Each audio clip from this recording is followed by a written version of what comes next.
Hi, everybody. This is Marlene with Eerie News, and today is December 9th, 2023, Saturday, December 9th, 2023. And as usual, we're going to make our first stop over at Stranger Than Fiction Stories. And, excuse me, the first story is titled Hexed Paintings. Are the stories about these cursed paintings real or just urban tales? First painting is titled The Anguished Man. This story started out as a creepypasta. The painting was allegedly produced by an unknown artist, where he mixed his blood into the painting and after finishing the portrait committed suicide. Sean Robinson inherited the piece from his grandmother, who believed it was cursed, and told him the story of the origins of the painting. Like other stories of haunted portraits, once it was hung up, there were sightings of shadowy figures, inarticulate whispers, and crying. Robinson, who lives in Cumbria, UK, uploaded videos in 2010 of the strange happenings in his home. He heard scrapings in the basement where the painting was stored, and fog appeared at the top of his stairs. Once he saw the figure of a man. Others who viewed the painting experienced nausea and nosebleeds. In 2016, rights were acquired to make a film based on the painting. And that's the last I could find of it. I know sometimes, let me tell you something, I'd have nightmares if I don't know who would want this painting for any of you watching the video version of this, but wow. And even though the rights were acquired in 2016, I know that sometimes studios will sit on stories for a while, but there you go. Now, this other painting is untitled, it's never been titled, and I'm sorry if I'm going to massacre this Polish name, but I can't help it. Zadyslaw Bekinski is a Polish artist who did not title any of his paintings. He suffered from OCD, which made him resistant to travel, and referred to his condition as neurotic diarrhea. He studied architecture but had no formal training as an artist. From the 1960s to the 1980s, he created disturbing images, showing a gloomy, surrealistic environment with detailed scenes of death, decay, landscapes filled with skeletons, deformed figures, and deserts. He said he didn't know the meaning of his work and was not interested in interpreting them, which is why he refused to provide titles for them. Bekinski's wife Zoila died in 1998, and a year later, on Christmas Eve 1999, he discovered his son Tomas's body, who committed suicide by a drug overdose. In 2005, Bekinski was killed after being stabbed 17 times. The perpetrator was a son of his longtime caretaker and friend, who was sentenced to 25 years in prison along with an accomplice to 5 years.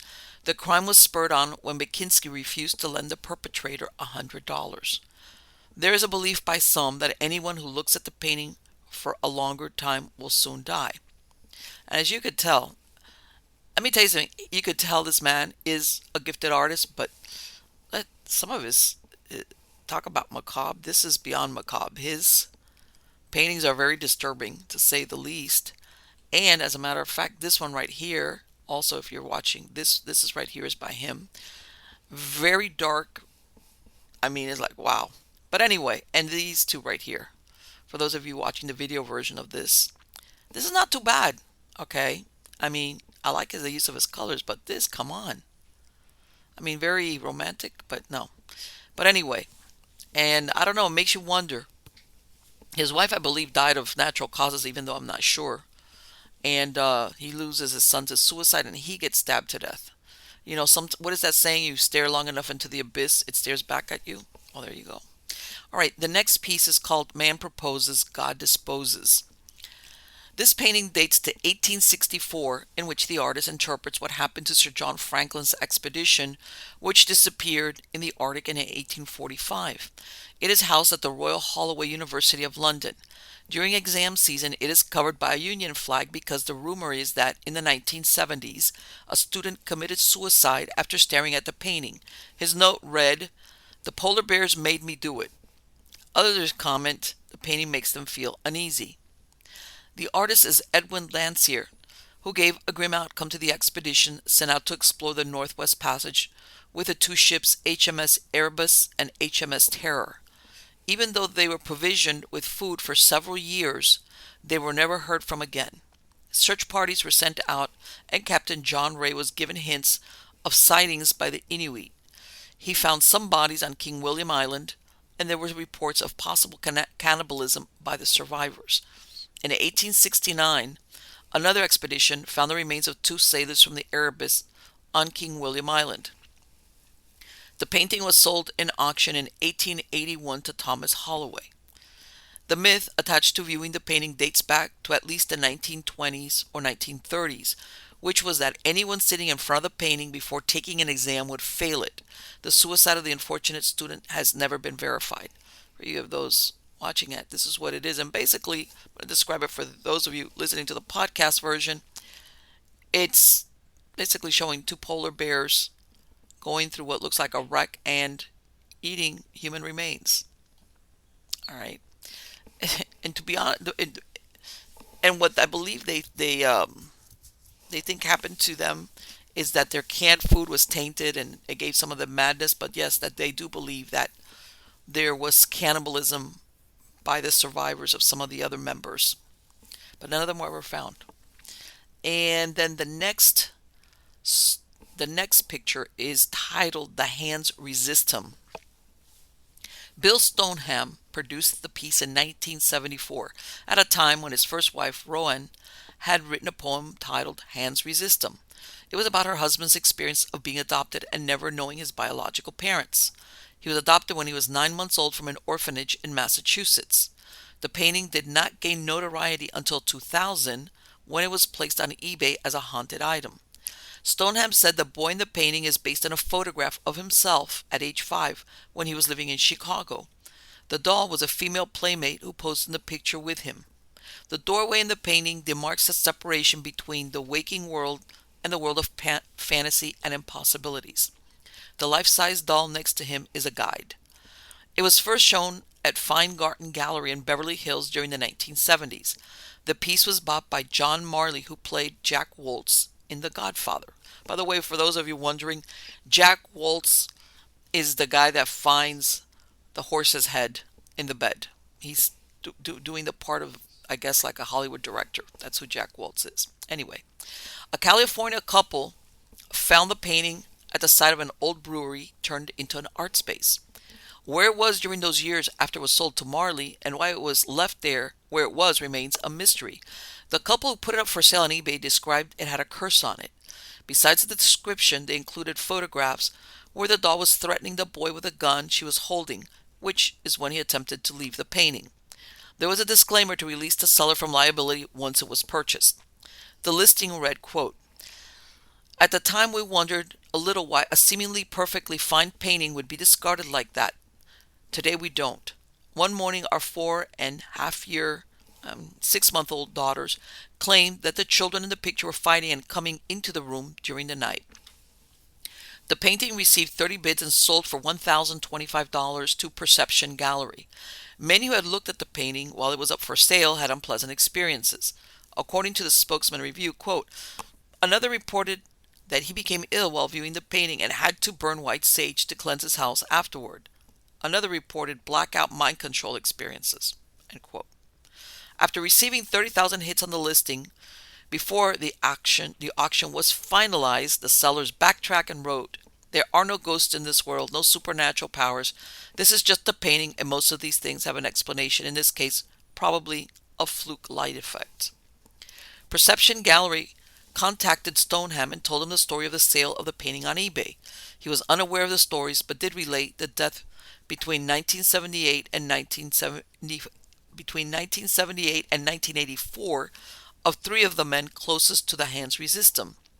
In February 1978, Henry Seldis, the LA Times art critic, was found dead in his apartment, which was listed by police as a suicide. He was suffering from depression due to a divorce and had tried to take an overdose of pills in September 1977. I guess it was a prior attempt. In 1981, Charles Feingarten died from cancer at age 60. Feingarten, by the way, is the owner of the gallery that originally had it. And John Marley died in 1984 following open heart surgery. He was 77 years old. In 2004, Stoneham was commissioned to paint a sequel which was titled Resistance at the Threshold, which was completed in 2012. He then produced a prequel titled The Hands Invent Him. The Haunted Museum acquired the prequel painting in 2017. In 2021, Stoneham created the final painting called What Remains. I believe they mean the Haunted Museum. If I'm correct, I believe this is the one owned by Zach Bagans out in Las Vegas. I believe. I'm not 100% sure, though. All right. The next picture is titled A Replica of the Love Letters.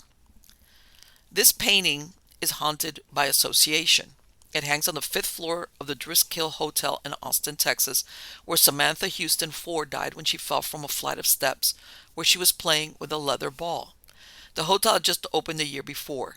The painting is said to look like the unfortunate Samantha, and people who stay at the hotel claim the girl's expression changes.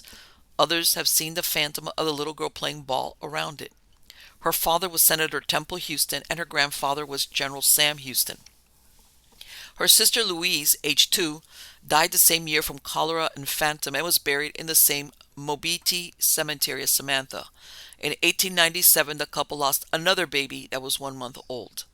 The painting, titled Replica of Love Letters, was produced by Richard King from an original painted by Charles Trevor Garland, a British artist. People who have viewed it, not only the ones in the hotel but replicas, report nausea and the uneasy feelings around it that they cannot account for since the subject is so innocuous. Which, of course, if you look at it, it's a very pretty painting, for once, of this little blonde girl holding some flowers and a love letter. And you look at it and I don't know, but yeah. And I understand that apparently this was not the little girl that died, but she looks very much like her. Now, the next painting is titled The Ghost of Galvez. Bernardo Vicente de Galvez y Madrid, 1st Count of Galvez, served as governor of Spanish Louisiana and Cuba. He was a soldier, most of his life serving in Europe, the Americas, and North Africa. He sided with the colonists when they fought the British during the Revolutionary War. He drove the British out of Florida's west coast. Galvez Day is a holiday in Pensacola and Galveston, Texas.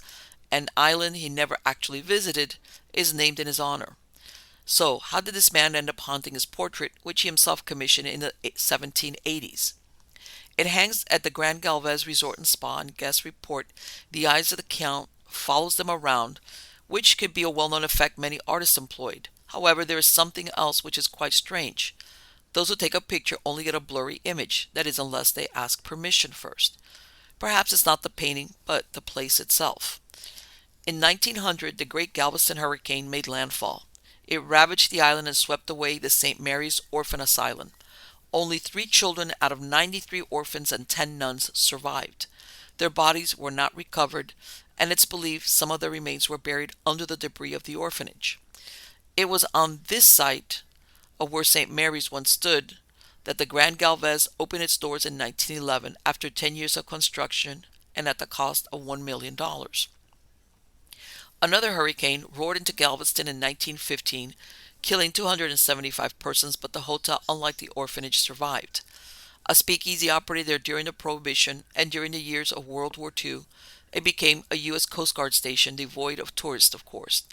Reports of unusual phenomena come from all around the 226-room structure, but room 501 is connected to the Ghost Bride. The story is that a young woman would look out to sea from a hatch on the roof, waiting for her lover, who was her sailor, to return. News reached her he had been lost at sea with his ship. She hung herself in the west turret of the hotel. The reason for her haunting the room is evident. A little girl with a ball is seen in the lower floors, and a man is sighted in the hotel laundry. Children's laughter is heard near one of the bathrooms and the music hall. A ghostly maid has been seen, and a man who walks into a closed door. No doubt the source of these phantoms is a cast of hundreds, considering how long the hotel has been there. But there's something that occurred only 3 years after the Galvez Hotel opened its doors that could account for an unhappy spirit. In 1914, the body of a pretty girl was found shot to death on Galveston Beach near the hotel. The suicide theory didn't hold water since there were no powder burns at the head wound and no weapon was discovered. There was no signs of a struggle. Residents on the boulevard didn't hear gunfire or an outcry. She didn't have any identifying marks on her clothing which were of fine texture. She didn't have any jewelry on her. She was discovered by an employee of the Galvez Hotel, who found the body lying partially covered with sand from the high tide. Physicians who examined the body found the bullet had passed directly through and would have killed her instantly. If there were bloodstains at the scene, they were washed away by the waves. The police suspected she was the daughter of a wealthy family, and she was lured to the spot and robbed of her jewelry and money. The woman was wearing an expensive white dress of sheer material, new tan shoes, and silk stockings to match. Nearby was her Panama hat and one glove. She had long, luxuriant black hair, gray eyes, and she had no makeup on her face. She was about 5 feet 5 inches tall. Later in the afternoon, a miniature figure of the Virgin Mary was found near the body. The police were following up to see if she attended services at St. Mary's Cathedral. On July 22, 1914, the newspapers announced it was thought the woman was Mrs. George Hopper of Cleburne, Texas, which turned out to be wrong. The police discovered that the night of the murder there were several quarrels along the beach. A man and woman drove up to the resort. The man made accommodations, but the woman refused to leave the car. Then a violent quarrel started until the couple drove away. Finally, on July 24th, the woman was identified by her cousins as Elvira Davis of San Antonio. She was the private secretary and librarian to capitalist George W. Brackenridge. One theory the police held was that considering she was scantily clad and she was not wearing underskirts or petticoats, she was murdered in the hotel, dressed, and brought to the beach. Brackenridge said he had received a business letter from the girl the week before, but there was no mention of ending her life, which later he disavowed. Another rumor was that she feared she would be struck down by cancer, which had caused the death of a sister. She also suffered from chronic rheumatism. The police also theorized that she was a member of an automobile party who rode to the beach where she was killed for some unknown reason. The coroner rendered a verdict of came to her death by a bullet fired by some person or persons unknown. 2 weeks later, Governor Colquitt offered a reward of $200 for the arrest and conviction of the murderer or murderess. Despite the coroner's verdict, by the first week of August, the grand jury held that the victim killed herself. However, the police insisted that she was killed by a man. It was never explained why there was a change in the reason for her death. The police chief said they even doubted that the identity of the woman was Miss Davis. Chief Purritt stated that he could secure affidavits that the woman was not more than 24 years old and Elvira Davis was 44 years old. This and the fact there were no powder burns on her head and there was no water in her lungs threw into doubt she died by her own hand. There were marks and bruises on her face, which indicate she had been beaten before she died. She also had fingerprints on the neck. Contradicting she was killed by someone else was a farewell letter sent to her employer and a telegram to Dr. Schaefer, her friend. She told him that hereditary rheumatism was overcoming her and she had no one depending on her. She didn't want to become helpless and dependent upon others. Her parents and 4 of their siblings were all dead already. So, did Elvira commit suicide or was she murdered? Was it even the body of Elvira? 4 years before her death, she was living in Benicia, California. After the inquest, the search for the killer died away despite the police belief she met with foul play. Perhaps she is one of those that doesn't like quiet in her grave and haunts the Galvez Hotel. Let me tell you something. Whenever you see she works for a wealthy guy, and all of a sudden it goes from murder to suicide real quick, something went on there, but too late now. All right, let's go on to the second story. This is out of the Daily Mail, and it's titled, "The Mystery of the Devil Church Creepy Cave in Finland has a unique resonance that makes visitors feel the presence of a spirit, scientists say." Every year, thousands of brave visitors venture to a cave in Finland in the hopes of talking with the devil. The Pirunkirkko Cave, or Devil's Church in English, sits in the national park of Koli and has gained a reputation for its alleged contact with the spirit world. Now researchers from the University of Eastern Finland have revealed why visitors claim to feel the presence of a spirit inside the cave. According to the experts, it's all down to a unique resonance. Where a researcher of acoustics hears as resonance, people of the past may have sensed the presence of a spirit, and a shamanic practitioner may feel the presence of an exceptional energy. each according to their background, said Rita Rainio and Elena Hightonen Nig. Oh, I'm pronouncing that right. Pirunkirkle is a Z-shaped crevice cave that measures just 111 feet long. In ancient folklore, the cave was known as a place where local sages would meet to contact the spirit world. In particular, a man known as Kinolainen, regularly used the Devil's Church for magical rituals. According to folklore, Kinolainen would take his patients to the church to talk with the devil about the causes and cures of their ailments. Miss Rainio said, this kind of a healing ritual often included loud yelling, stomping, shooting, and banging. In their new study, the researchers set out to explore whether the acoustic properties of the cave could help to explain the beliefs associated with it. An analysis of the cave revealed that it houses a distinct resonance phenomenon that both amplifies and lengthens sounds at specific frequencies. According to the researchers, this phenomenon is caused by a standing wave between the smooth parallel walls of the cave. This generates a tone at the natural frequency of the cave, 231 megahertz, which 231 hertz, which stays audible for around 1 second after sounds such as claps, drums, or bangs are made. As part of the study, the team interviewed and recorded a modern-day practitioner of shamanism who uses their cave for rituals. The practitioner told in the interview that drumming sessions, especially at the back of the cave, have opened up new horizons, the team explained. We recorded the shamanic practitioner and found that they repeatedly vocalized tones at 231 hertz, which were then amplified by the cave at its natural frequency.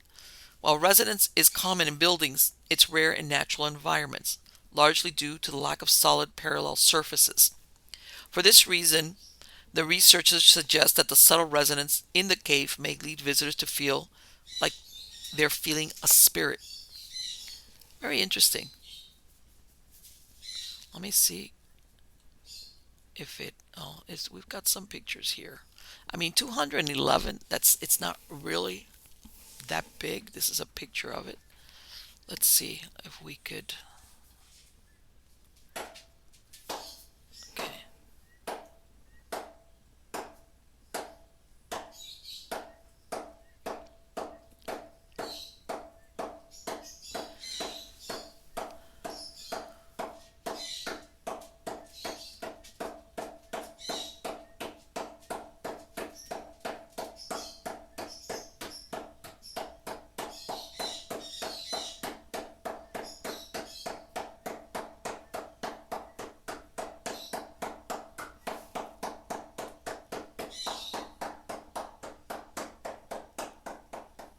Okay. It's the biggest story ever. That's a pretty narrow. If I had to forget the sound, that's a pretty narrow, tight area. Anyway, so much for that one. Interesting, though. The Devil's Cave, the Devil's Church. Interesting. All right, let's go back to Stranger Than Fiction stories. Wow. And the next one is titled Murder at the River Rouge. On a frigid winter day in 1879, a burlap sack floated underneath a vessel at the Springwells dry dock.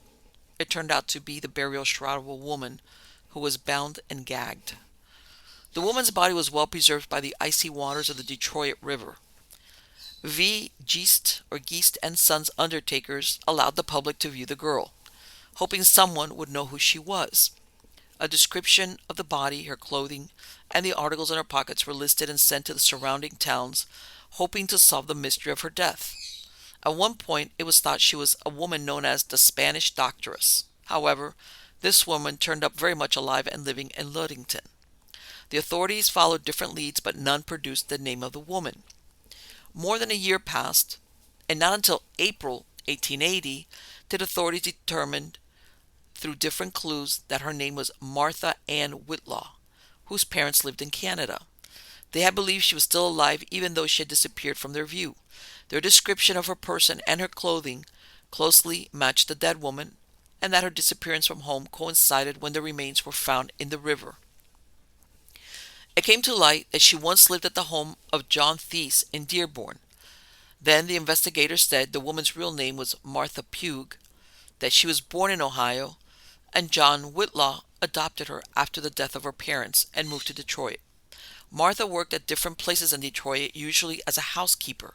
She worked for Hugh S. Peoples, Abner Tattle, and John Thies. It turned out that one of the Thies sons had become enamored with her and wanted to marry her, and she corresponded with his affection, but his father objected, and there was suspicion that the family had taken foul means to prevent the marriage. The Thies family were farmers. Mr. Thies Sr., among the outrage of having sons arrested, insisted there was only personal friendship between Miss Whitlaw and his son Henry, and he would not consent to any of his sons marrying a French, American, or Canadian girl. They had to marry a German girl, since this was their nationality.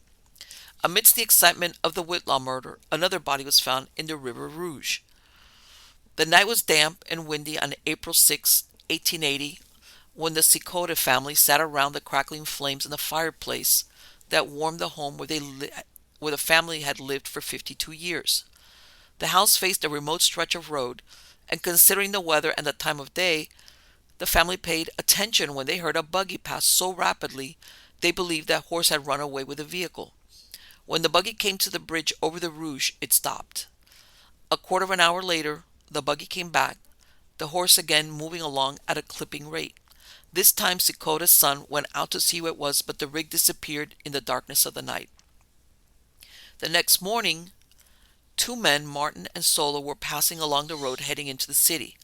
On the west side of the bridge, they found wheel tracks in the mud, indicating where someone made a turn in their rig. They examined it and then returned to the bridge to keep on their trip. Then one of them saw on the south side of the bridge, suspended on one of the timber braces, a woman's cloak. They brought the cloak up and were horrified to see it was stained with fresh blood. They also found a lump of hair clinging to it. They went to the closest house, which was a Sutskever residence, and gave them what they had found. The cloak also had strands of white horsehair. The garment was well made and had a hood trimmed with silk. Superintendent Rogers, who had been investigating the Whitlaw murder, was told of what had occurred. The authorities dragged the river in the vicinity of the bridge. The area above where the cloak was found was about 20 feet deep and very muddy. Soon after they started, they caught a heavy object, which was resting at the bottom of the river. It was the body of a woman, and it had a common limestone attached to it, which weighed about 40 pounds. The body was tied with knots in all manner imaginable. The hands were securely tied at the wrists and crossed over her chest. Her legs were tied together, and a line had been passed under her knees and over her head, drawing her head down to her knees. The body was taken to the office of Justice Ludlow, who impaneled the jury.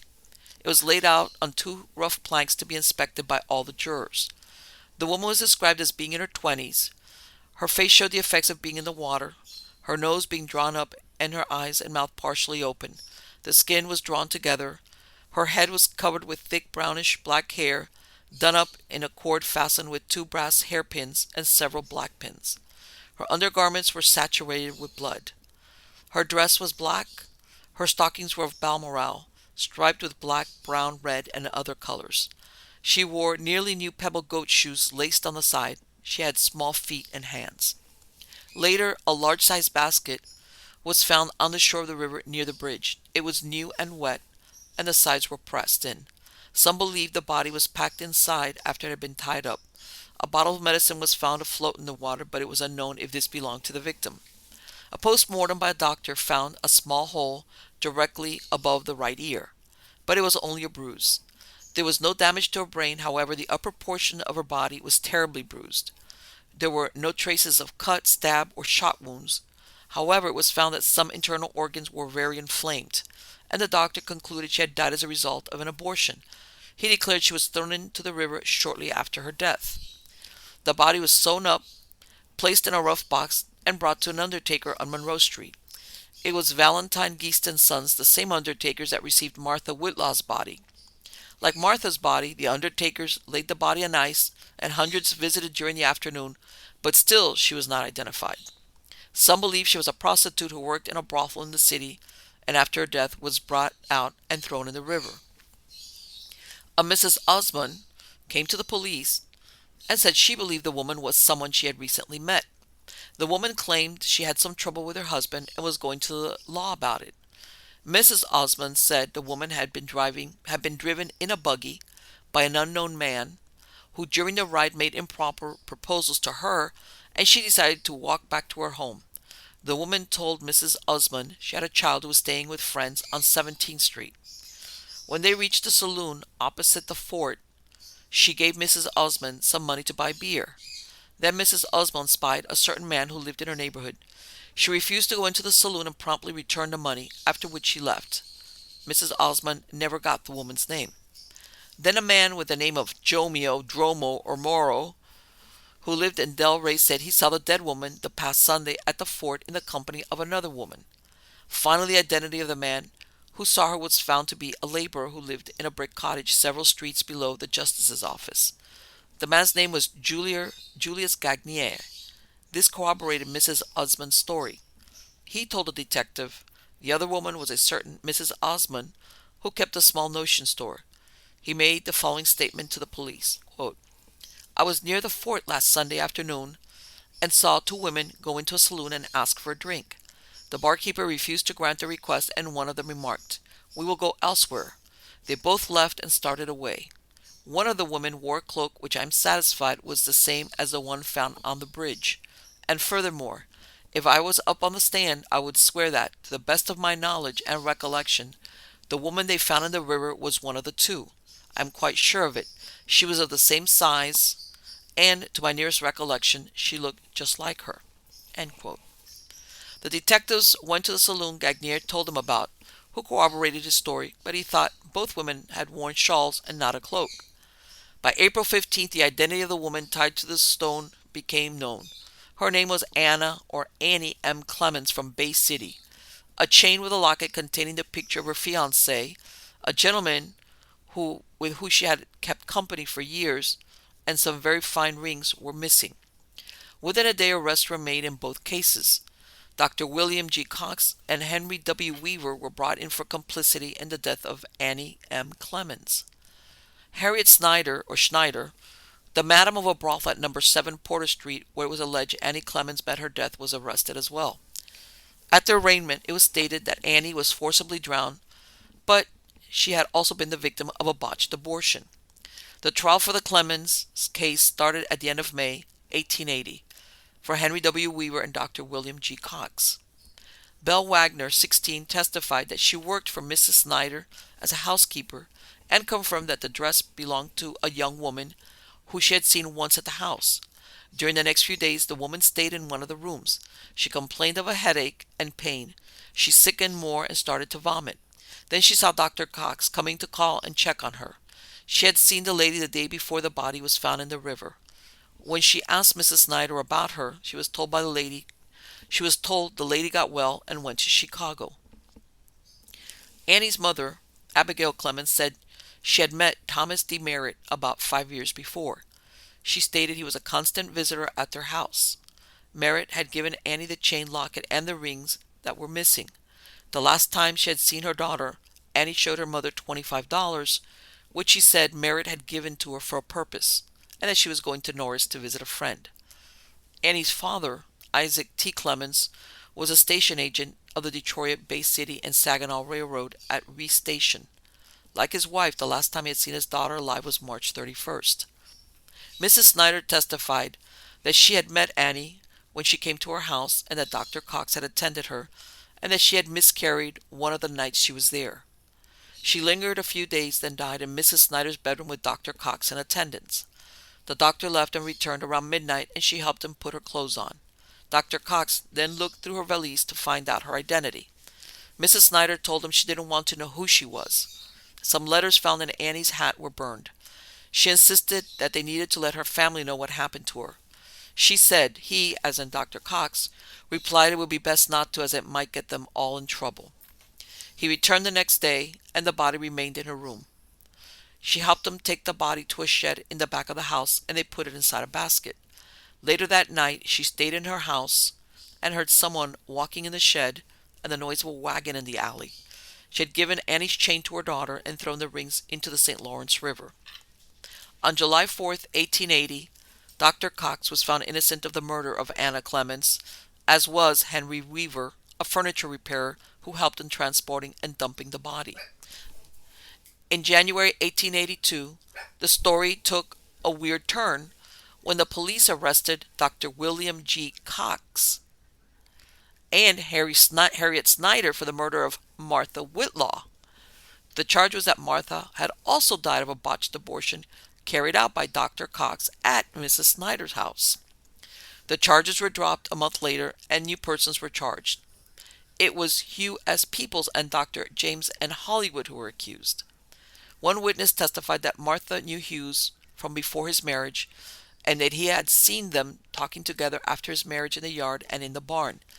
He had seen her go to the barn where Hughes was several times, even though by now he was a married man.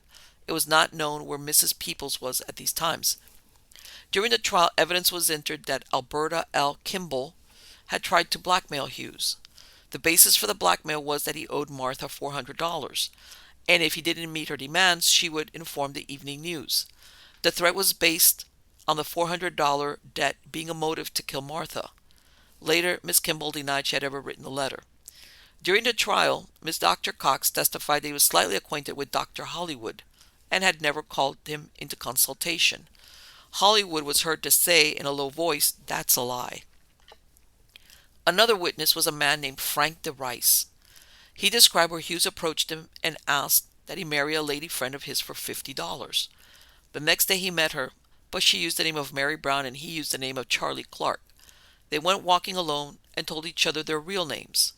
Hughes then told DeRice the $50 was the down payment, and when they married he would send $300 in 3 semi-annual installments.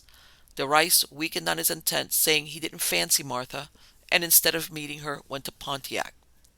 After going away for some time, DeRice met with Hughes again, who told him that the girl had got him in a pretty hot corner and things had taken a change.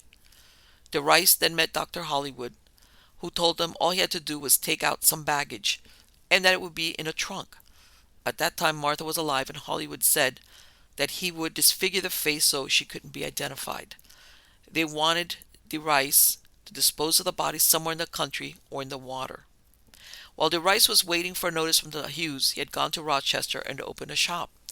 The defense posited that Annie Clemens had died of blood poisoning due to a miscarriage. The prosecution charged that Hugh Peoples was involved with Annie in an illicit relationship. He was married, and when she became pregnant, he went to Dr. Hollywood to have an abortion performed that killed her. In August 1882, the prosecution stated that nothing had been done in the way of preparation for the trial, and it was useless to proceed. The case was dismissed. Despite the verdicts handed down in both cases, the citizens of Detroit were outraged, claiming both abortionists got away with murder. In December 1885, the Bay City Stone Company placed a granite monument inscribed Anna M. Clemens, born October 23, 1853, died April 7, 1880. In 1886, Dr. William G. Cox was under arrest again for procuring an abortion upon Jenny Phillips, which caused her death. Jenny Phillips had come to Detroit 6 years before from England along with a younger sister. She first worked as a domestic and then in a factory, but the last 2 years she worked from a brothel. Letters from her sister, Fanny Rintoul, who now lived in Canada, were found amongst her things. When she lay dying, she said Ferguson was the father of the child, and that he used to live at 318 Humboldt Avenue before he left for Kansas. Due to Cox's prior acquittals, Jenny Phillips' autopsy had 15 doctors in attendance, all who concluded she died from blood poisoning brought about by malpractice, which was a euphemism for abortion. In March 1887, he was tried for manslaughter, and it ended with a hung jury. It turned out Jenny's birth name was Armstrong, and she had 2 sisters, Fanny and Jane. Both of them lived into old age and had several children living out their lives in Canada. All those involved in the death of Annie Clemens and Martha Whitlaw did not live happy or long lives. Mrs. Snyder, the brothel madam, remarried and became Harriet McGrath, the housewife. In August 1885, when she was 45 years old, she dropped dead in the kitchen of her home. It was attributed to heart disease, even though she had froth at the mouth, leading some to believe she had taken poison. Dr. James Hollywood died in April of 1893 after being thrown from his carriage. He was 70 years old. The stigma of the Clemens trial followed him around until his death. Hugh S. Peoples, born in Ireland, died on August 3, 1894, at the age of 48. He died from a fractured skull while going down the stairs in Linane's saloon at 9 Cadillac Square. He was very drunk. The truth of his relationship with Martha Whitlaw did not come out until 1881, when he tried to sue two newspapers for libel. His sister-in-law, Agnes Peoples, married his brother, William. Her maiden name was Whitlaw, and she told the courts of Martha's sad story. Martha's mother had died when she was 2 weeks old, and her father had died before her mother. She had a brother and a sister. Their last name was Pugh. She said that Martha had never been officially adopted by her parents, but took the name when she went to school. She lived in the Whitlaw household until she was 18 years old and then moved in with her. Martha did the housework for Hugh S. Peoples and his sister, and he gave her a note for $400 for services that she had rendered for him during the years. At that time, Hugh was in his 20s. They occasionally went out to parties together. During the time Martha lived with Agnes, she wasn't paid and was just given clothes. Martha had shown various people the note where Hugh Peoples promised to pay her $400. Eventually, William Peoples assumed payment of the note in order to satisfy $400 he had borrowed from his brother Hugh. Agnes Peoples said she had seen Martha in September before she disappeared and that she was living at the Thies household. So the motive of doing away with Martha had nothing to do with the debt, and more like an inconvenient pregnancy. In 1891, Dr. Cox once more found himself charged with criminal malpractice. He was sentenced to 1 year in the House of Correction, and he had to pay a $500 fine. By then, he had been arrested 6 times. He served his time, but this did not seem to deter him, since in 1897 he was arraigned on the charge of abortion. By the end of the year, he was found not guilty and set free.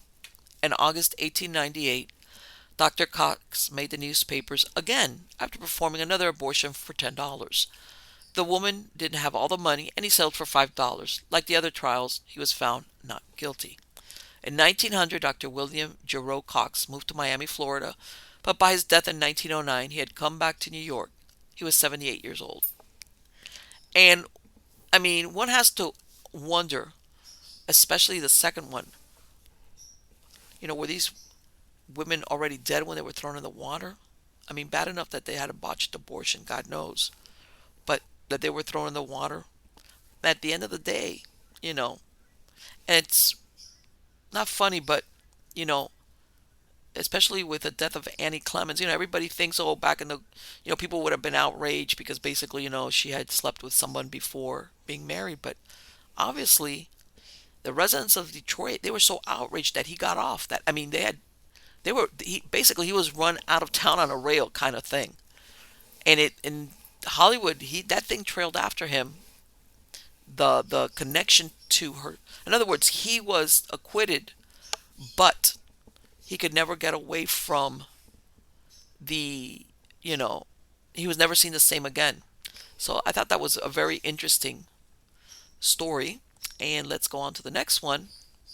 This is out of Fortune, and it's titled, Elon Musk warns something scared OpenAI chief scientist Ilya Sutskever as CEO Sam Altman's return fails to answer key question. Elon Musk played a big role in persuading Ilya Sutskever to join OpenAI as chief scientist in 2015. Now the Tesla CEO wants to know what he saw there that scared him so much.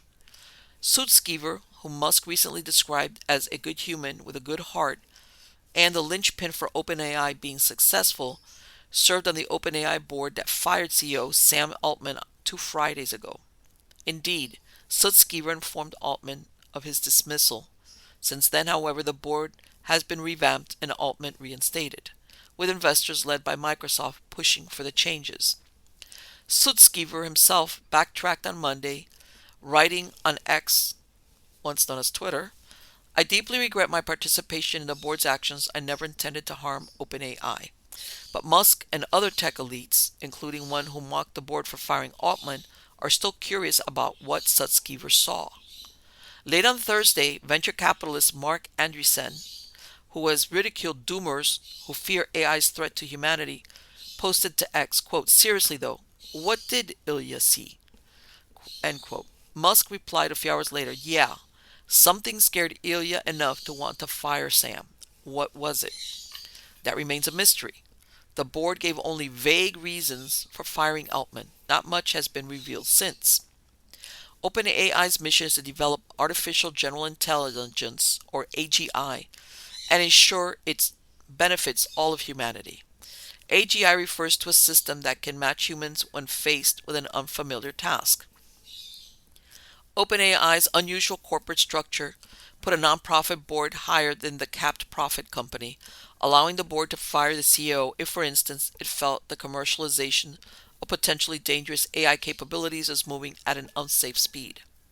Early on Thursday, Reuters reported that several OpenAI researchers had warned the board in a letter of a new AI that could threaten humanity.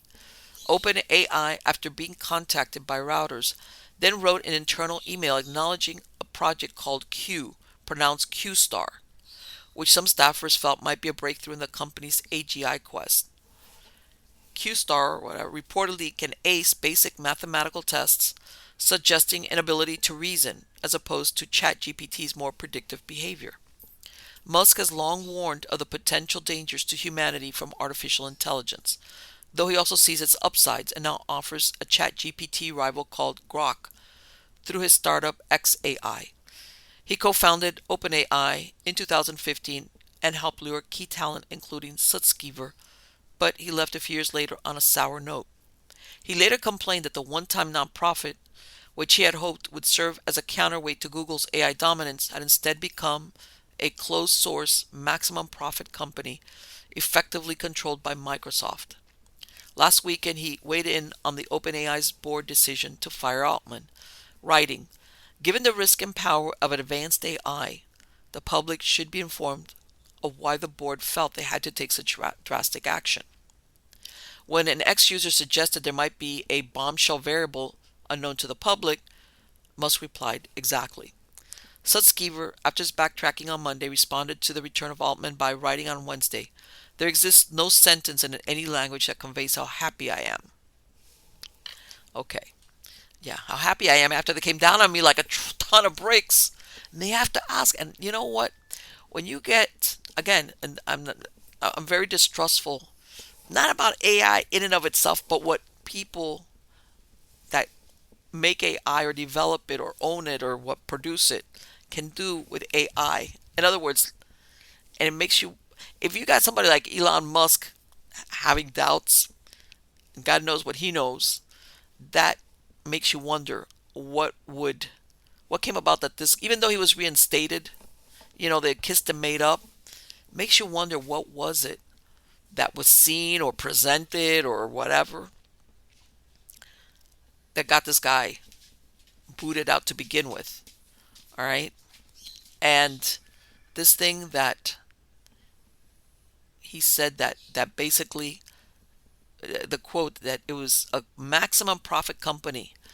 This means, and I hate to say it, but this is usually when humans get, a kick in the teeth, is when the only aim is maximum profit company. Don't get me wrong. I agree. Companies are there to make money, to be profitable, to advance, even though they're supposedly, I guess, I don't know if they're nonprofit. I don't know how that works about the nonprofit part. But when we go down, it's a very slippery slope downward as far as what actually ends up benefiting us humans. Yep, you have to be very careful with that.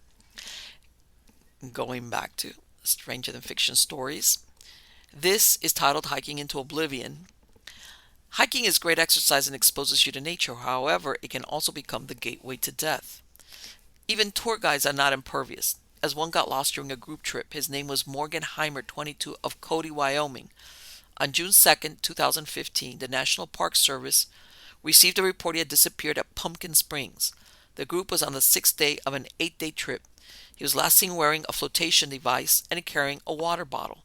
The search continued until late July, 7 weeks after he disappeared. Between 2018 to February 2023, 1,180 persons have been reported missing from U.S. national parks. However, missing doesn't always mean dead, and some were found injured but alive, However, others were deceased either through accidents, exposure, or suicide. Data showed that Grand Canyon National Park had more deaths, missing person reports, and suicides compared to any other park. The cause of death, though, are known. Most of them are from falls over the canyon, helicopter crashes, or overheating. Such is the story of Robert Woody, 74, who on October 22, 2016, didn't return from a 4-day solo backpacking trip in King Canyon National Park. The last signal from his satellite device showed he was in the area of Barrett Lakes. Cold weather came in and overnight temps dipped below freezing. A search with over 60 officials and 2 helicopters covered the area where he was trekking through. Woody was described as an experienced hiker who was familiar with the area. However, by the end of October, the search was scaled back to 2 to 3 feet of snow falling and winds of about 75 miles per hour, making the conditions inhospitable for a search. It wasn't until July 2017 that Woody's body was discovered by a group of hikers on the Pacific Crest Trail. The body was 300 feet off the Bishop Pass Trail on a slope with debris and rocks. His family believed he was the victim of a rock slide. Charles Lyon was last seen in June 2021, and Jonghine Wang like let me rephrase that. Yonghong Wang, like Lyon, left his car parked at the south rim of Arizona's Grand Canyon National Park as the only clue. In 2016, Floyd Roberts, 52, traveled all the way from Florida to disappear while participating in a backpacking trip with a group of hikers. The terrain where he disappeared near Kelly Tanks at Grand Canyon Parashant National Monument is considered rugged. Resolution sometimes takes years because that's how long it takes to find the body, especially if it fell into a canyon. Scott Walsh disappeared in 2015, but it wasn't until 2021 that he was found accidentally by a search group looking for another person. Walsh was last seen stepping off a shuttle bus at the park's south rim. His clothing had blended in with the surroundings. The crew was searching for Gabor Brzeski Tomaskany, a Hungarian national who lived in Hong Kong. Las Vegas police had received a report in late July 2021 that he was missing while traveling in the Southwest. His auto was found in the parking lot at the Grand Canyon in August. His body was found a few days later, 430 feet below the canyon's rim at Yavapai Point. The ME determined he had died from injuries due to a traumatic fall, but an investigation was opened as to what led up to it. In December 2017, rafters on a day hike found the remains of a California man, last seen in June 2017. In 2015, rafters hiking through the canyon came across the wreckage of a small aircraft with human bones scattered nearby. This was about 30 miles northwest of Grand Canyon Village. The plane was stuck between 2 boulders and naturally concealed. It was a home-built plane piloted by Joseph Radford, who crashed in the canyon in March 2011, possibly on purpose. In July 2020, Barry Tragan, 68, disappeared from Glacier National Park in Montana. The only clue found was a pair of sunglasses that were thought to belong to him.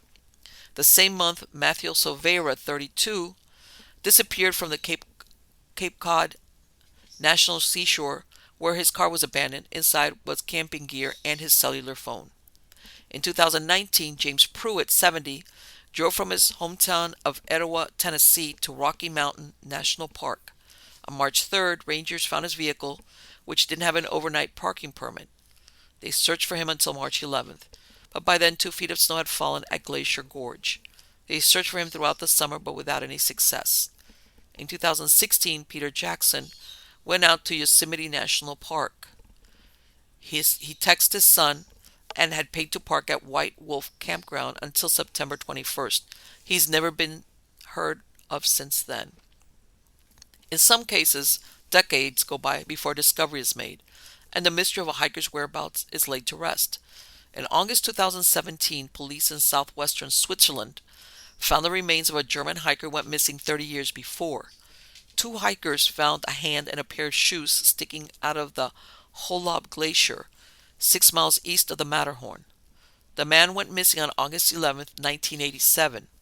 The month before, authorities found the bodies of a Swiss couple who went missing 75 years before on the Saint Fleuron Glacier. Marceline and Francine Dumoulin set off on foot to feed their animals on August 15, 1942, but never returned. On June 5th, 2023, two brothers went to scatter the ashes of a loved one near a tree they had planted as children near Molalla, Oregon. They became separated.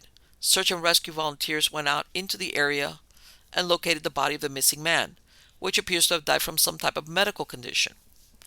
On the same day, an unidentified man, 33, fell 4,000 feet to his death from the edge of the Grand Canyon Skywalk. The attraction is operated by the Hualapai Nation.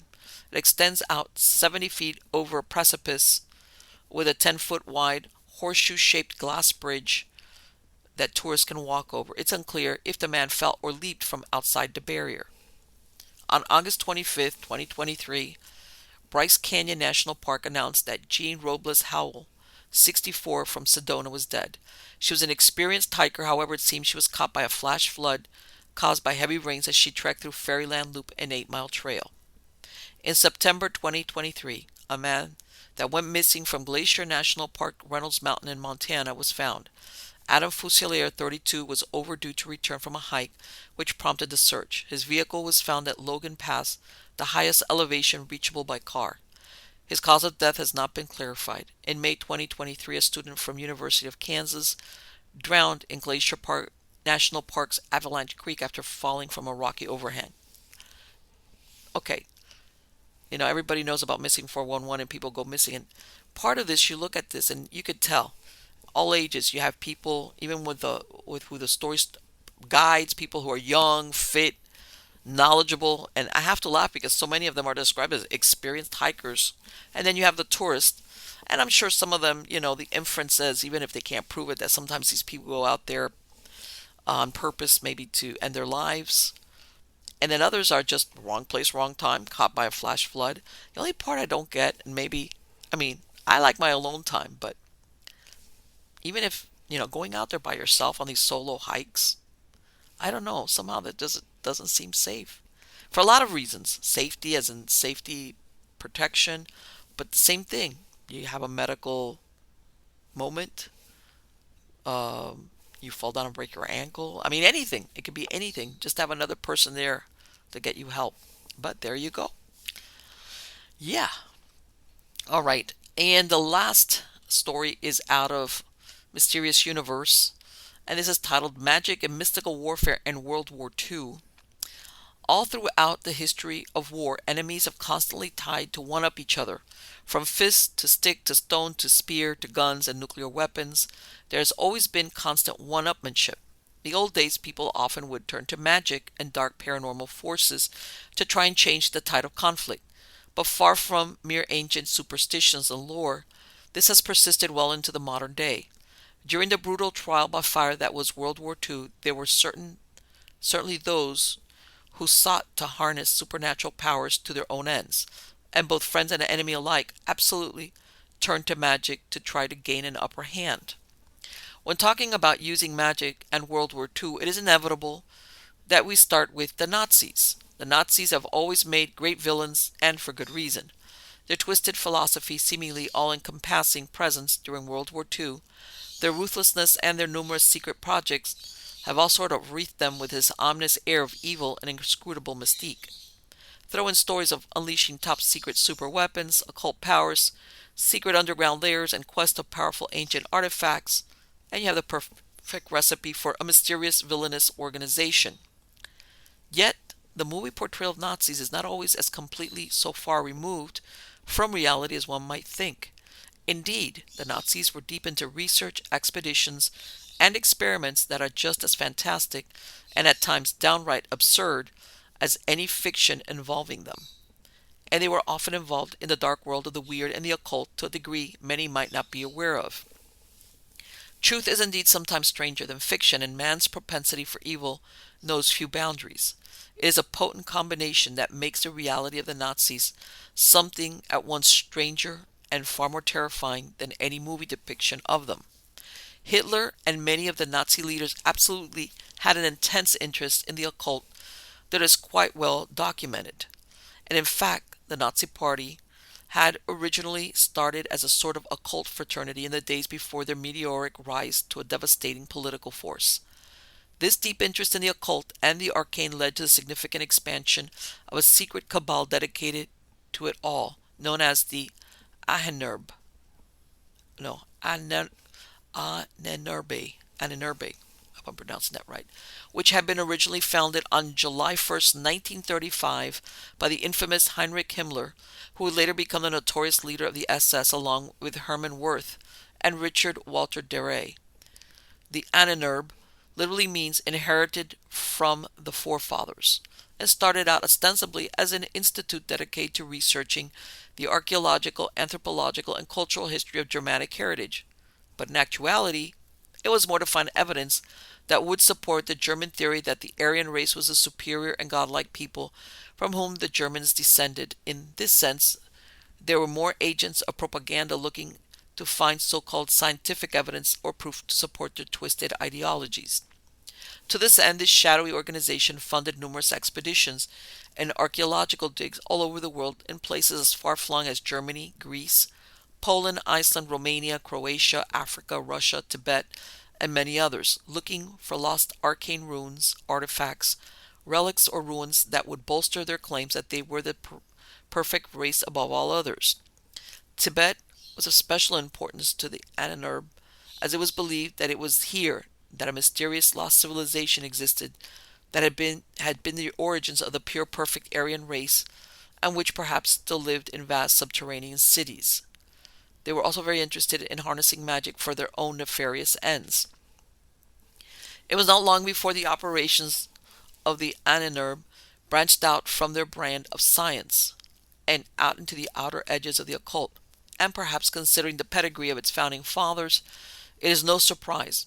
Hermann Wirth was a Dutch historian obsessed with finding the location of Atlantis, and Himmler had an intense, well-known fascination with all things occult to a disturbing degree. In fact, Himmler was somewhat of a crackpot, who had grand desires to one day replace the Christian religion with one of his own making, and he was one of the driving forces behind the Anenerbe's steady divergence from its original purpose and increasing role as a tool of the occult. As this ominous organization pulsed and grew, it fanned out around the world on numerous fantastic quests that seemed like something straight out of an Indiana Jones film. They delved into the remote areas of the world looking for lost islands, various ancient relics, mystical texts, magical items, weird curiosities, bizarre paranormal locations, and strange supernatural artifacts of all kinds, anything to further their own ends. With the official Nazi endorsement and expansion of the Institute, the Anenerbe expanded to approximately 50 branches dealing with everything from long-range weather prediction to archaeology to ESP research and the supernatural, and substantially stepped up their operations, scouring the far-flung corners of the earth in search of a wide variety of such legendary wonders as the Holy Grail, the location of Atlantis, and the Spear of Destiny with which Longinus had stabbed into Christ's side as he suffered upon the cross. The group also searched for various portals to other realms, as well as for ancient lost lands, including Atlantis, and expeditions influenced by an equally mysterious organization known as the Thule Society, looking for a fantastical land called Thule, which was believed to be the true birthplace of the Aryan race, and the discovery of which would endow them with vast superhuman powers such as telekinesis, telepathy, and flight, abilities which they had lost over centuries of mixing with lesser races. So far, so creepy, but it doesn't end there. Their strong desire to find new secret weapons extended into the organization's scientific divisions, which actively sought to develop top-secret new technologies based on ancient, lost, or forbidden knowledge, mystical texts, alien technologies, and their own secret arcane research. The Anenerbe was also interested in harnessing the power of the occult, magic, and psychic powers for use as weapons against their enemies, and to this end there was various programs devoted to such pursuits, including trying to develop psychic assassins who would kill with their minds, using astral projection to spy on the enemy, astrology to help plan strategies, the use of magic spells as weapons, and the divination of the future, among other various such bizarre projects. The organization also allegedly tried to harness the power of runes, a fact that reflected in the use of rune-like lettering in the organization's logo. There's also been much speculation that the group was heavily interested in finding and utilizing alien technology for numerous weapons programs. This may all seem absurd, but none of this was a joke to the Nazis, and many in power fervently believed in these numerous quests and projects, pouring a great deal of money, manpower, and resources into them. One area that the Nazis were heavily invested in was with projects to track down ancient magical artifacts, which they believed would help them in some way to take over the world, and which would often involve very Indiana Jones style weirdness and hijinks. One obsessive drive to acquire such an object may have been for the purpose of such a quest for these mystical items, and it involves Hitler's absolute total infatuation with a massive painting that was seen by the Nazis as possibly holding a clue and keys to the location of powerful holy relics. The painting in question is Jan van Eyck's Adoration of the Mystic Lamb, also commonly called the Ghent altarpiece, which was completed in 1432. One of the first truly famous oil paintings in the world, and indeed one of the most famous paintings in history, it depicts a heavenly field of over 100 intricately detailed figures gathered around an altar upon which a sacrificial lamb is being bled into a chalice, that is the Holy Grail. The painting is enormous, spread out over 12 massive oak panels and measuring a total of 14 by 11.5 feet, with the whole thing weighing about 2 tons.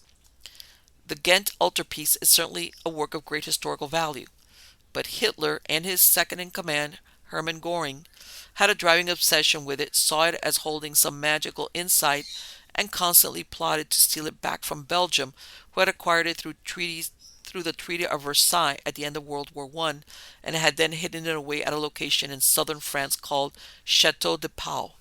Officially, the Nazis wanted the painting because it was a famous work of art by a German painter that had been forcibly taken from them, and now they had the power to take it back in a show of defiance. To this end, the two Nazi leaders challenged each other over who could steal it back first, and although Hitler was the first to manage to steal it, the piece of art was intercepted and restolen by the two leaders from each other several times before it finally wound up in Hitler's hands and stashed away at a salt mine in the Austrian Alps, along with thousands of other priceless works of art from all over Nazi-occupied Europe, as a part of his plan for a super museum. It seems interesting, and not a little odd, that two different top Nazi leaders would race each other for the same painting and steal it from each other time and time again for their own personal collections. And this might be because it is believed that they may have thought that the Ghent altarpiece held within its deep symbolism and complex imagery cryptic clues and codes that point to the hiding place of the instruments of Christ's Passion, also called the Arma Christi, which includes such legendary artifacts as the Holy Grail, the Crown of Thorns, and the Spear of Destiny. Hitler had already had a well-known interest in the occult and supernatural, an obsession that had grown more powerful as his war efforts took a turn for the worse, and he became increasingly desperate for magical solutions. And he was convinced that, although each relic was powerful on its own, the Arma Christi, when all brought together, would grant him vast supernatural powers beyond imagination that would bring him certain victory. It sounds like a plot cobbled together from a Da Vinci Code novel, an Indiana Jones flick, and a superhero movie, but Hitler apparently truly believed all of this, and had put in a lot of money and resources towards finding these fantastical magical relics. In this sense, the possibility that this one painting held the map to all of them would have seemed almost too good to be true, and it was, in a sense.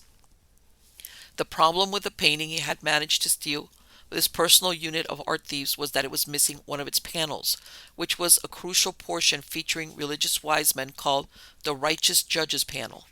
The panel had been stolen from St. Bravo Cathedral in Ghent, Belgium, in 1934 by Arsène Godetier, but it had always been unclear as to just why he would want to steal that one particular panel. In light of any lack of a clear motive for stealing just the one panel, one theory that has come up is that the panel was internationally singled out for theft before the war by those who were aware that the Nazis would attempt to use it to find the powerful artifacts that would help them succeed and mean the end of the war of the world. It is possible that by denying them this key panel, there were certain clues missing and a map to these treasures would be incomplete, and the thief perhaps knew this. Hitler had supposedly known that this panel was missing when he stole the painting and had years earlier sent a Nazi art detective named Heinrich Kahn to Ghent to search for it and bring it back by any means necessary. Kahn supposedly meticulously searched practically every inch of the town for it, even reportedly taking apart a portion of the cathedral there in the belief that it had been sequestered away within, but he was never able to locate it. The Nazis never were able to complete the Ghent altarpiece, and it is unknown if there really was such a map hidden within it, and we will probably never know. If there really was a map that was thwarted by a missing piece, then we also will never know what would have happened if all of those holy relics had been brought together like the freaking infinity stones of Thanos' gauntlet of power in the Marvel comics and movies. It just all sounds so utterly insane and improbable, but Hitler did have a rather irrationally strong desire to have the painting, and this has stirred quite a fair amount of serious speculation on such things. Whether Hitler really planned to use some sort of ancient hidden map in the Ghent altarpiece to find the Arma Christi or not, he certainly did make many attempts to find these relics separately. Far from being merely the plots of movies, the Nazis did in fact look for the Holy Grail and the lost Ark of the Covenant, but one of Hitler's main obsessions was possessing the Spear of Destiny, which is said to have been forged by the ancient Hebrew prophet Phineas, as well as being the very one used by the Roman centurion Longinus to stab Christ during the crucifixion, and which is rumored to grant its wielder the power to rule the world. Indeed, the legend states, "Whosoever possesses this holy lance and understands the power it serves, holds in his hand the destiny of the world for good or evil." This legend is perhaps why a long list of leaders, kings, emperors, and conquerors throughout recorded history have sought it out and claim to have held it, such as Attila the Hun, Herod the Great, Constantine, Maurice the Mansion, Alaric, Theodoric, Charles Martel, Charlemagne the Great, Frederick Barbarossa, Heinrich the First the Fowler, Otto the First the Great, and Pope John the XII, among many others, all of whom reported great successes with the spear, and Hitler wanted in on this legacy.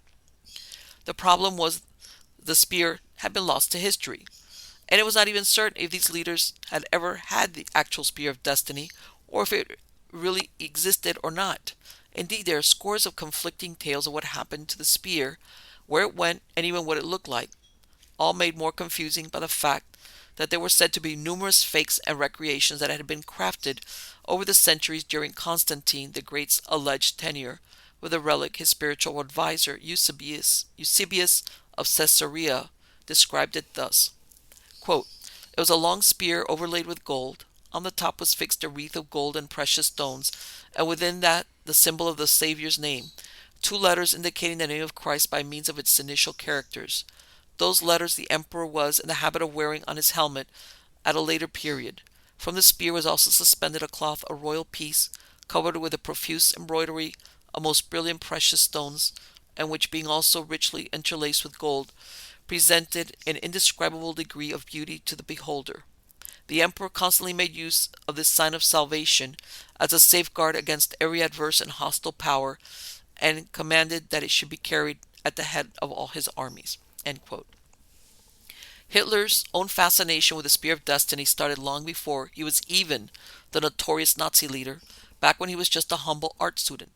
As he toured the Hofburg treasure house in Vienna in 1912, his eyes fell upon one of the lances rumored to be the actual Spear of Destiny, which had been housed there for safekeeping after a long history of changing hands and being lost and found again numerous times. There was no certainty at all that the gilded lance that was in Vienna, which was referred to as the Holy Lance of Longinus, was the actual legendary Spear of Destiny, and in fact, there were other such relics around the world that made the same claim at the time, but Hitler himself certainly seems to have been convinced that it was, saying of the first time he saw it, quote, "I knew with immediacy that this was an important moment in my life. I stood there quietly gazing upon it for several minutes, quite oblivious to the scene around me. It seemed to carry some hidden inner meaning which evaded me, a meaning which I felt I inwardly knew. yet could not bring to consciousness. I felt as though I myself had held it in my hands before in some earlier century of history, that I myself had once claimed it as my talisman of power and held the destiny of the world in my hands. What sort of madness was this that was invading my mind and creating such turmoil in my breast? End quote. Believing this artifact to be the real spear of destiny, one of the first things he did when the Nazis took Vienna in 1938 was to steal it for himself and have it sent off to Nuremberg, and there have been theories that Hitler's real reason for starting World War II was to get a hold of it. Whether this is true or not, Hitler got his spear, although it does not seem to have granted him great power when he needed it the most, and his planned invasion of England failed, followed by his devastating defeat at the Battle of Normandy on June 6, 1944. After this, it is not clear just what happened to Hitler's supposed spear of destiny. It was supposedly returned to Vienna, but there are theories that this was actually a clever fake and that the real one is still out there. One theory is that it was hidden away in one of the many underground bunkers, caves, caverns, and catacombs that the Nazis used to store the numerous treasures they had looted from their enemies. Another is that it was kept by the Allied forces, and the famous General Georges Patton was allegedly obsessed with it, even believing himself to be a reincarnation of someone who had wielded it in the past. And he made great efforts to convince the United States to retain it and give back a fake to Austria. In this scenario, the real spear is still in the possession of the United States, and is even the reason why the country has managed to remain such a top world power for so long. Still, another idea was that the SS leader Himmler took it, and that it now resides in the care of a secret society he formed called the Knights of the Holy Lance. An even wilder theory was put forward in Dr. Howard A. Buckner's 1988 books Hitler's Ashes, Seeds of a New Reich, and Adolf Hitler and the Secrets of the Holy Lance, in which he claims that the Nazi leader had the spear sent to a secret base in Antarctica after the war, after which it was recovered again in 1979 by an expedition led by a mysterious individual known as Colonel Maximilian Hartmann, which has in turn raised conspiracy theories that the real spear of destiny is in the possession of a shadowy cabal bent on world domination. In the end, although we know Hitler did steal this lance, no one has any idea of whether it was the real spear of destiny. And in fact, we have no idea at all whether it was even a real object to begin with, or if it is just where the genuine artifact is located. The spear of destiny has become a magnet for voracious conspiracy theories, and the insane theories of Nazi involvement have gone on to become the stuff of movies, comic books, and legend. Magic was not only being used by the Nazis, but also by the Allies as well. One very weird tale: at the time, the Nazis and the British got embroiled in on a full-on battle of psychics and astrology. On November 2nd of 1938, a letter came in to an employee of Chief of Nazi Security Service Heinrich Himmler by the name of Dr. Heinrich Fessel. The letter was from his friend, a Swiss astrologer by the name of Karl Ernst Kraft, and its message was very urgent indeed. Kraft explained that he had predicted that the Fuhrer's life would be in imminent danger from between the 7th and 10th of November of that month, that there would be a dire assassination attempt, and that he should cancel all public appearances during that time. It was explained in no uncertain terms that the letter needed to reach Himmler and be passed along to Hitler himself, and that to fail to do so would be disastrous. Fessel wasn't particularly enamored with the concept of astrology, and in fact the Nazis in general were persecuting those who practiced such things, as dabbling in the supernatural was seen as suspicious and distracted from the tenets of National Socialism. Although the Nazis would later eventually embrace the paranormal, being a psychic, medium, occultist, or astrologer, or even consorting with them, was a dangerous game at the time, and so the letter was quietly put aside. However, it would prove that Kraft was perhaps right.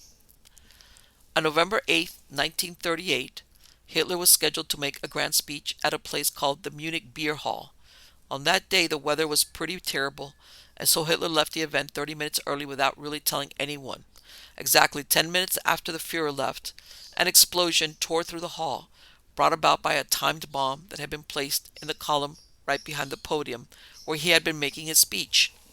The blast would kill 8, injure a further 60, and most certainly would have killed Hitler as well, had he been there as originally scheduled.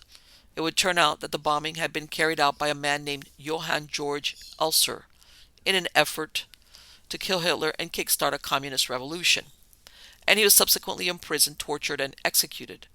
While this was a close call, unbelievably, the very next day a theology student from Switzerland by the name of Maurice Bavaud got himself a pistol and planted himself in a Munich crowd of Nazi supporters at a raucous Hitler parade. His plan was to lie in wait and shoot the Führer dead. But as Hitler came right past him, the crowd threw up their hands rejoicing, and he decided not to go through with it. He would nevertheless later be found with a gun and executed. 2 assassination attempts in 24 hours, right during the window Kraft had mysteriously specified, was enough to raise Fessel's eyebrow, and the letter gained new importance. He contacted Himmler and Deputy Führer Rudolf Hess, telling them about the grim prediction Kraft had made. They apparently listened, although not in the way Kraft would have perhaps liked. He was arrested by the Gestapo and brought to Berlin for interrogation, and things were not looking good because Hitler was highly suspicious of astrologers, psychics, and occultists at the time, imprisoning them left and right with impunity. However, amazingly, Kraft was able to convince them that he could be of use, and so he was introduced to Dr. Joseph Goebbels, the head of the Reich's propaganda ministry.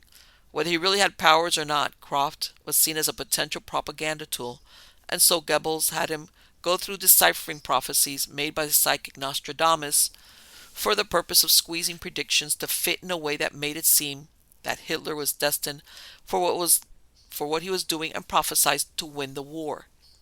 Kraft became heavily involved in this work and helped to make tens of thousands of pamphlets in 6 languages expounding on how Nostradamus' predictions favored the Third Reich.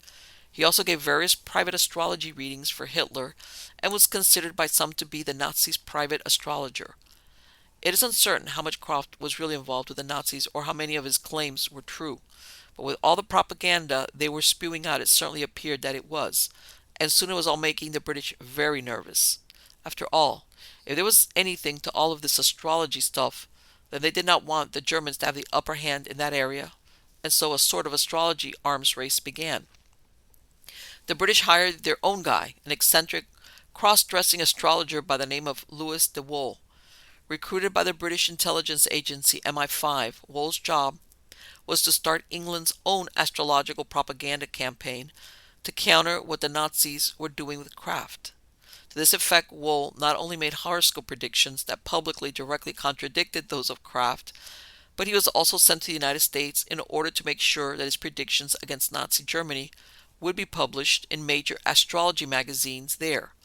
Wohl fully claimed that these horoscopes of the German leaders were accurate, that he could psychically influence the Führer's actions, and even at one time claimed that he could conjure up enough psychic power to kill Hitler outright. But it must be noted that the British did not necessarily believe that Wohl had the powers he claimed to. It only mattered that the masses, and especially Hitler, believed that he did. One British Major Gilbert Lennox would once say of this, quote, "It is entirely irrelevant whether we ourselves regard astrological evidence as valuable or scientific or as useless nonsense. All that matters is that Hitler follows its rules."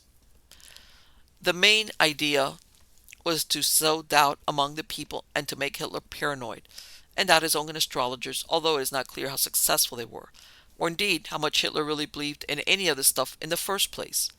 Another purpose was to act as a smokescreen to hide the dissemination of real intelligence on enemy plans, but again it is unclear how well this worked. It certainly did not help that it soon turned out that Wohl was considered to be a bit of a crank and a crackpot even among other astrologers. This of course was counterproductive to what the British were trying to do, and so they quietly dropped him, after which he would go on to be a hack writer. It would turn out that Wohl had gotten off lucky because things would go even worse for Kraft. It began when Hess suddenly went to Great Britain in 1941 on a misguided, unsanctioned mission to promote peace between their countries after claiming he had been told to do so in a supernatural dream vision.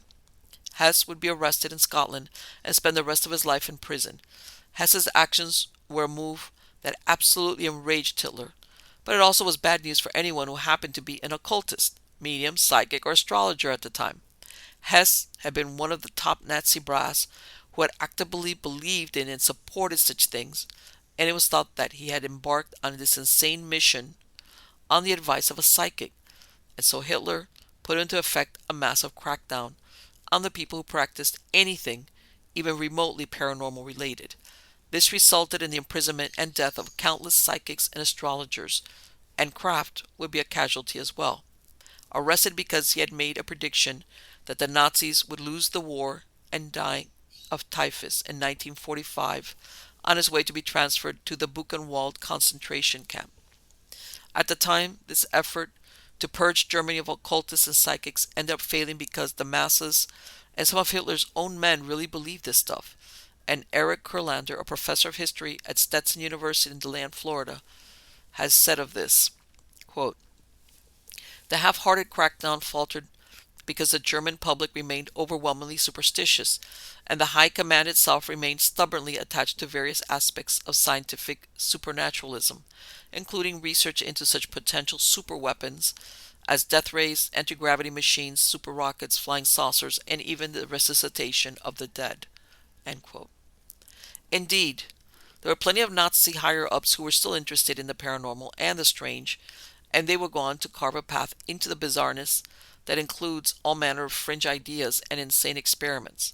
The Nazis would become well known for such things during the war, managing to conjure up a mythology that often blurs fact and fiction.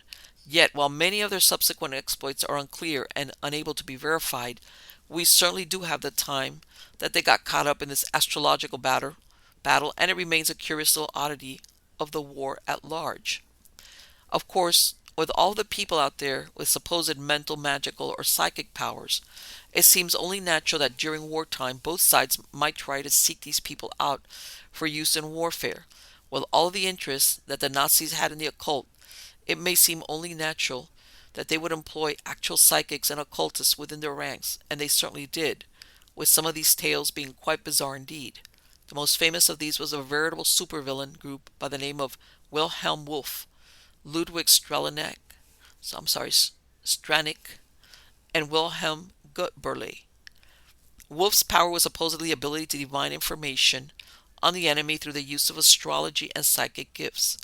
And while this may seem outlandish, it apparently worked on at least one occasion. At one point, Wolff was asked to conjure up the location of the Italian leader Benito Mussolini, who was in hiding at the time. Using arcane divination techniques, Wolff allegedly was able to pinpoint Mussolini's location as being the remote island of Ponti, around 50 miles south of Rome. When this tip was investigated, it was found that indeed Mussolini was there just as predicted, as a prisoner of the Allied forces. Straniak, an architect by trade, supposedly had the power of dowsing. When the Nazis were searching for a battleship, he allegedly swung a pendulum over a map and was able to accurately locate the ship off the coast of Norway. Gutberle, who was a medical doctor, was claimed to have the preternatural ability to sense the presence of Jews and hunt them down. His power was said to be so acute that he was able to sniff out Jews even in crowded places or in hiding, and reports claim that he rarely missed. This power was supposedly widely tested under scientific conditions, and he was purported able to find who was Jewish almost every time. With his obviously useful power, for the Nazis anyway, he was quickly made a racial consultant for Hitler himself. Whether this was all fabrication and hoax or not, it seems that the Germans at least seemed to really believe it.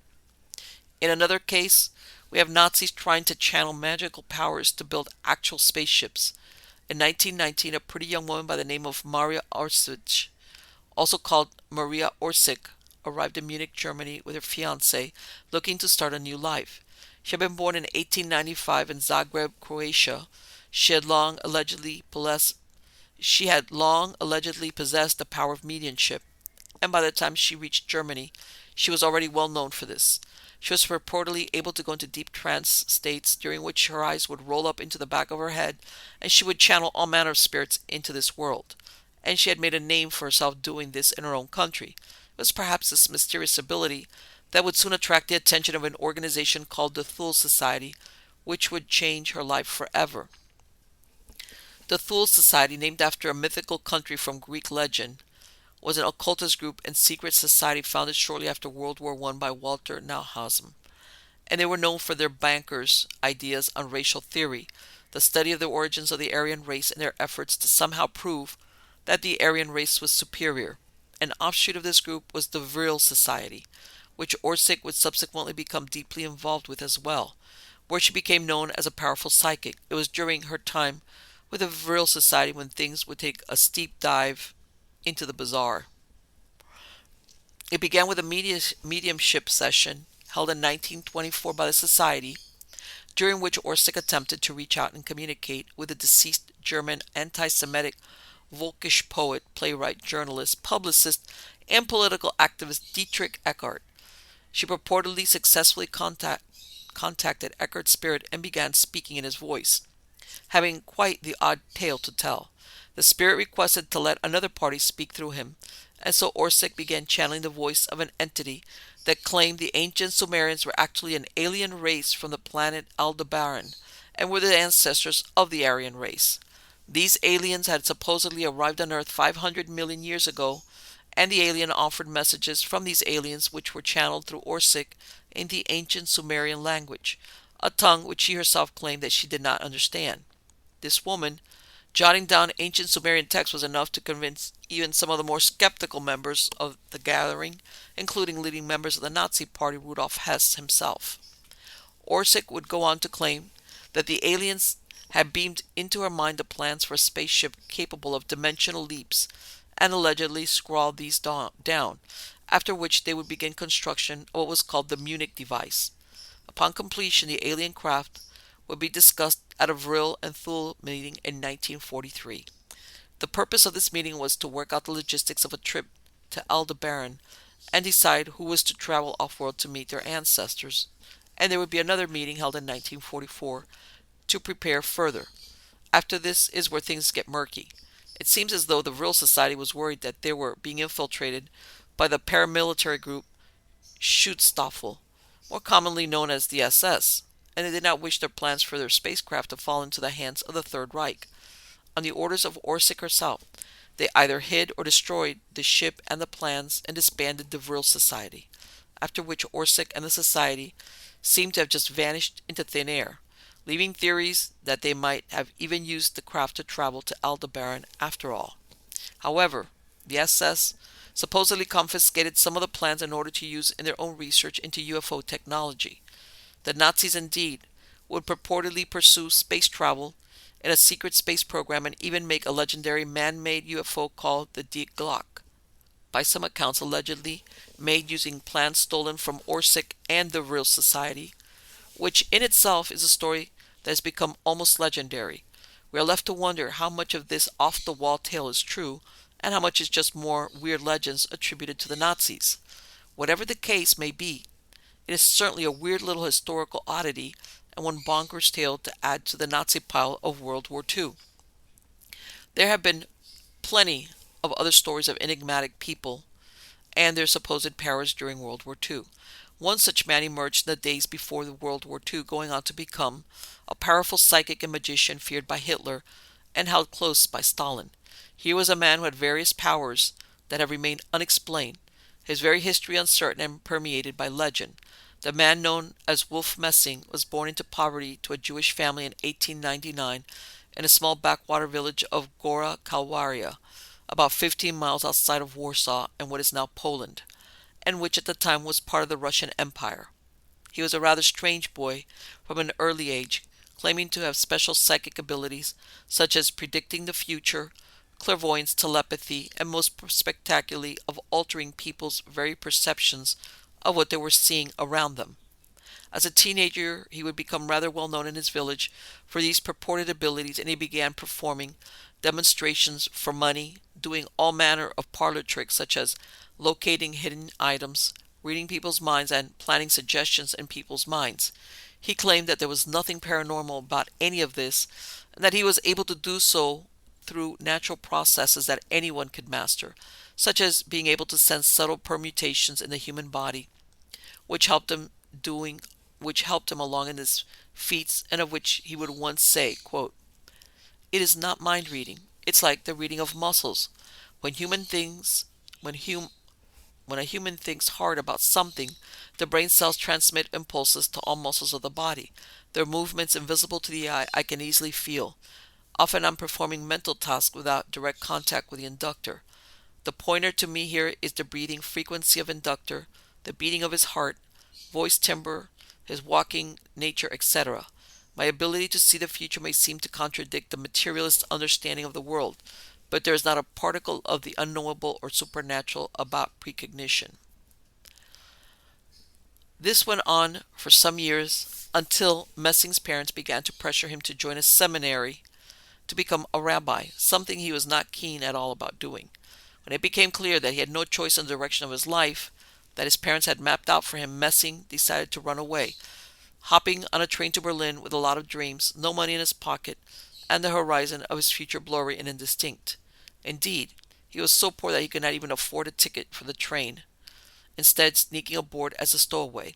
When he was discovered hiding, he allegedly used his powers of mental persuasion to make the conductor believe that a scrap of newspaper was his ticket, and on he went to Berlin. Once he reached his destination, he was unsure what to do next.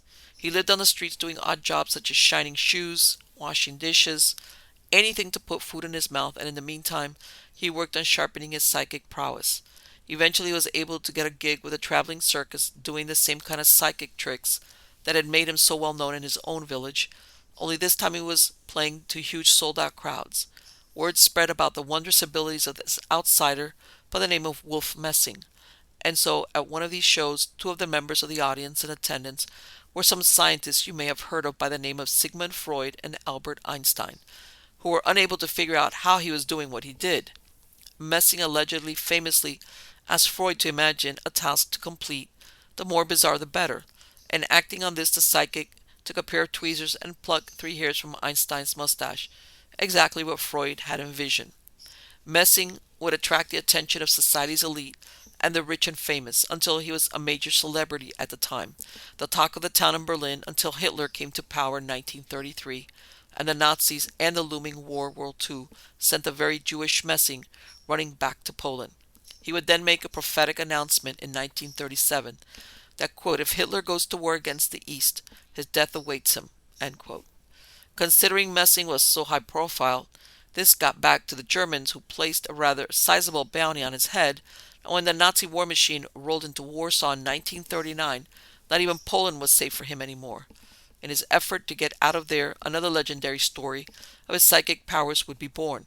According to the tale, Messing was captured by the Gestapo and brought to a holding cell to be interrogated, but the psychic allegedly mentally commanded his 2 captors to go into a cell, which he then locked them into before fleeing to Russia.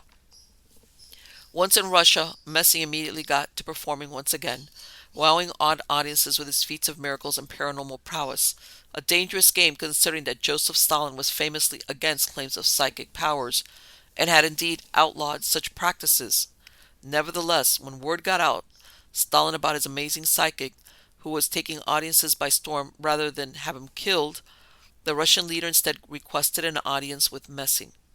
Stalin decided to give Messing a chance to prove his psychic powers, giving him the ultimatum that he was to pull off a psychic bank robbery by convincing a bank teller to hand over a large amount of cash using simply a blank piece of paper. Messing was told that if he could do this, he would be spared, but if he could not, he would be imprisoned in a gulag. No pressure or anything. Messing was then dropped off at the Moscow Goss Bank, alone and armed with nothing other than a blank piece of paper. The unflappable Messing calmly walked into the bank, presented the paper, and told the teller that he wished to withdraw 100,000 rubles. The teller looked thoughtfully at Messing's credentials, being the blank strip of paper, and then dutifully nodded and retrieved the cash from the vaults. Messing then allegedly stuffed it into a sack and later dumped it at the feet of the flabbergasted Stalin. Why he didn't use his skill when he was starving in the gutter, no one knows. But I digress. Another test was given to Messing in which he was required to infiltrate and visit Stalin at a heavily guarded, fortified compound, which the psychic was able to do without any weapons and with merely the power of his own mind. Messing would later say that he had merely projected into the guard's mind that he was the head of the secret police, which had allowed him to more or less waltz right through security. After this, he was a frequent fixture of the Kremlin and met Stalin on several occasions, all while he dispensed prophecies such as the beginning of World War II, which he guessed to within a week, and visions of Soviet tanks lumbering into Berlin. There seems to be the common misconception that Messing was some sort of personal wizard for Stalin, but most historians believe that he only met the Russian leader a few times, and that Stalin was in fact more afraid of him than anything else. Yet the legends persist, and indeed it was said that Stalin died shortly after Messing predicted in 1953. This all furthered the legend of Wolf Messing, but alas, he could not use his powers to stop his own death in 1974 of kidney and pulmonary illnesses. Messing has managed to retain an air of mystique right up to the present, with much discussion and debate on just how true any of the claims and stories associated with him are. Indeed, he has become so legendary as a mystic and psychic, with so many tales swirling about his exploits, that it is hard to disentangle fact from fiction when it comes to Wolf Messing. Was this just a charlatan with urban legends and tall tales attached to him? Or was there something more to it? Whatever you may think, Wolf Messing has gone on to become a paranormal historical oddity in cipher, and we may never know what the whole story is. Adding to all of this, there were even whole groups of purported magic users being involved in the war. In September 1939, a British occultist named Gerald Gardner was initiated into a coven of witches in the area of the New Forest of southern England called the New Forest Coven, who believed they had been associated with him in a past life. Gerald Gardner claimed that the New Forest Coven was a survival of the witch cult, a supposed pre-Christian pagan religion that worshipped a horn god and a triple goddess, and which has supposedly been persecuted during the witch trials of the early modern period. Gardner would claim that in August 1940, during the midst of the Second World War, they performed a ritual known as Operation Cone of Power, which they hoped would influence the high command of Nazi Germany and prevent them from invading Britain. This magical ritual, Gardner would claim, took place inside the dark forest and involved the coven of witches invoking a cone of power, which they directed toward Germany and intently focused on sending the message in the minds of the German leaders that they would not be able to cross the English Channel. He would later claim that the ritual had worked and that it had been so intense that several witches had died performing it. Is there anything to this?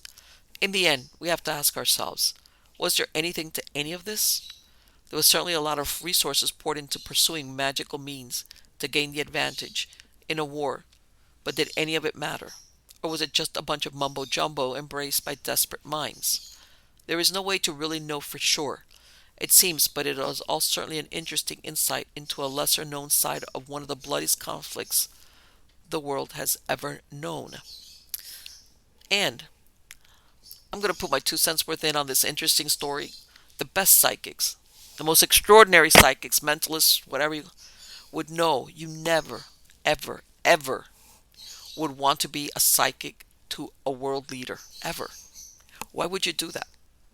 Because let's face it, even the astrologers, who would want to deliver the news? Hey, I did your astrology chart and it's going to be a defeat. No. Talk about a fast track into, I don't know, a firing squad? No. I could have, the most psychic of the psychic would probably saying there, I don't know anything. Because let me tell you something, that's one way to, it'd be like, nah, I don't get anything, nothing. I don't get any psychic visions, nah, nothing. There you go. Anyway, I hope you guys enjoyed it. I will be seeing you soon with some more weird stuff. Till then, take care.